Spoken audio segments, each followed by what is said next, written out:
Thank you. Assalamu alaikum. Distinguished Chief Guest, Honorable Advisor to the Government, Mr. Lutfi Siddiqui Sir, Honorable Bangladesh Bank Governor, Professor Ahsan H. Mansoor Sir, আজকের অধিবেশনের সভাপতি, keynote speaker, আপনারা যারা সামনে বসে আছেন, and those who are graduating today as chartered secretaries. ভাষা শহীদদের প্রতি শ্রদ্ধা জানিয়ে আমি দুই একটি কথা বলবো। প্রথমেই আমি যে কথাটা বলতে চাই, আজকে যারা আপনারা গ্র্যাজুয়েশন শেষ করছেন আপনাদেরকে অভিনন্দন। আপনাদেরকে আন্তরিক অভিনন্দন এই জন্য যে আপনারা গত 3 থেকে 4 বছরের অধ্যবসায় এবং পড়াশোনার মধ্য দিয়ে আপনাদের ফ্যাকাল্টি এবং মেন্টরদের সাহায্য নিয়ে আপনারা সাকসেসফুলি আপনাদের কোর্সটা শেষ করতে পেরেছেন। আমি আরও অভিনন্দন জানাই আপনাদের পরিবারের সদস্যদেরকে, যাদের অকুণ্ঠ সহযোগিতায় আপনারা আপনাদের এই যাত্রাটাকে, জার্নিটাকে সাফল্যের সাথে শেষ করতে পেরেছেন।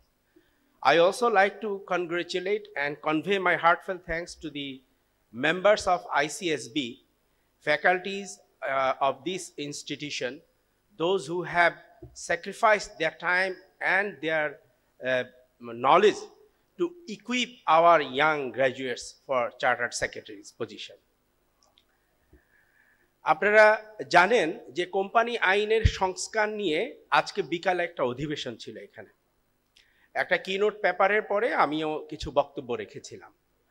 এই কথা বলতে কোনো দ্বিধা নেই যে বর্তমানে ব্যবসা বাণিজ্যে যে চাহিদা, গ্লোবাল ট্রেডের সাথে বাংলাদেশের বাণিজ্যের যে ইন্টিগ্রেশন, এটাকে বিবেচনায় নিলে 1994 সালের কোম্পানি আইন, যেটি 2013 সালে, 18 সালে, 20 সালে সংশোধিত হয়েছে, তারপরেও যথেষ্ট না। অনেক হালনাগাদ বিষয় আছে যেগুলোকে আমাদের ইনকর্পোরেট করা প্রয়োজন। তারও চেয়ে বড় কথা হলো 2026 সালে আমরা যখন স্বল্পোন্নত দেশ থেকে গ্রাজুয়েট করব, তখন আমাদের বিজনেস ক্লাইমেটের যে পর্যায়টা থাকা দরকার, সেখানে পৌঁছাতে গেলেও এই কোম্পানি আইনকে পরিবর্তন করা প্রয়োজন। আপনারা জেনে খুশি হবেন, বাণিজ্য মন্ত্রণালয় ইতিমধ্যে সংশ্লিষ্ট স্টেক হোল্ডার এবং বিভিন্ন মন্ত্রণালয় বিভাগের সাথে আলোচনা করে একটি খসড়া তৈরি করেছে। এটি একটি প্রাথমিক খসড়া, যা বিগত সরকারের সময়ে রচনাটা শুরু হয়েছিল, নানা কারণে, নানা প্রতিবন্ধকতায় সেটি চূড়ান্ত হয়নি। আজকে অন্তর্বর্তীকালীন সরকারের এই সময়ে আমি এই অসম্পূর্ণ কাজটাকে মনে করছি যে একটা শুভ সমাপ্তির দিকে আমরা নিয়ে যেতে পারব।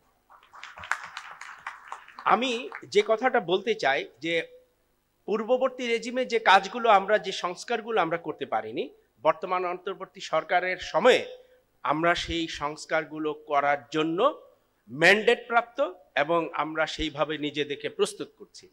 তো আমাদের বিশ্বাস, কোম্পানি আইন 1994-এর স্থলে আমরা যদি নতুন একটি কোম্পানি আইন 2025, যেটির প্রাথমিক খসড়া তৈরি হয়েছে, সেটি যদি বর্তমান সরকারের হাত দিয়ে চূড়ান্ত করতে পারি, তাহলে বাংলাদেশের কোম্পানির কালচারে একটা বড় ধরনের পজিটিভ চেঞ্জ আসবে এবং বড় ধরনের এই যে কালচারাল চেঞ্জ হবে কোম্পানিতে, সেটি সরাসরি আমার অর্থনীতিকে সমৃদ্ধ করবে। আজকের বিশ্বে আমি যদি ট্রেড কস্ট 10 থেকে 15% কমিয়ে নিয়ে আনতে পারি, তাহলে আমি স্বল্পোন্নত দেশ থেকে উত্তরণের পরে আন্তর্জাতিক যে বাজার, সেখানে আমি আর কম্পিটিটিভ থাকতে পারবো না। সুতরাং আমাদের অর্থনীতির প্রয়োজনে, আমাদের কোম্পানিগুলোর ডিসিপ্লিন রক্ষার প্রয়োজনে, আমাদের ব্যবসা বাণিজ্য সম্প্রসারণের প্রয়োজনে, আমাদের পণ্যের বহুমুখীকরণের প্রয়োজনে, আমাদের কর্পোরেটস রেসপন্সিবিলিটির স্বচ্ছতা আনার প্রয়োজনে কোম্পানি আইন আমরা পরিবর্তন করব। আমি আর কথা বাড়াই না, এখানে সুধীজনরা আছেন, আপনাদের কাছে আমাদের প্রত্যাশা থাকবে যে ডিগ্রি আজকে অর্জন করলেন, যে শিক্ষায় আপনারা আজকে শিক্ষিত হলেন, আপনারা ঋদ্ধ হলেন, এটি আমাদের বাংলাদেশের অর্থনীতিতে সরাসরি অবদান রাখবে। সেই জন্য আপনারা নিষ্ঠার সাথে, সততার সাথে কঠোর পরিশ্রম করবেন, এই প্রত্যাশা রেখে আপনাদেরকে, আপনাদের পরিবারের সদস্যদেরকে আবারও আন্তরিক অভিনন্দন জানিয়ে আমি আমার বক্তব্য শেষ করছি।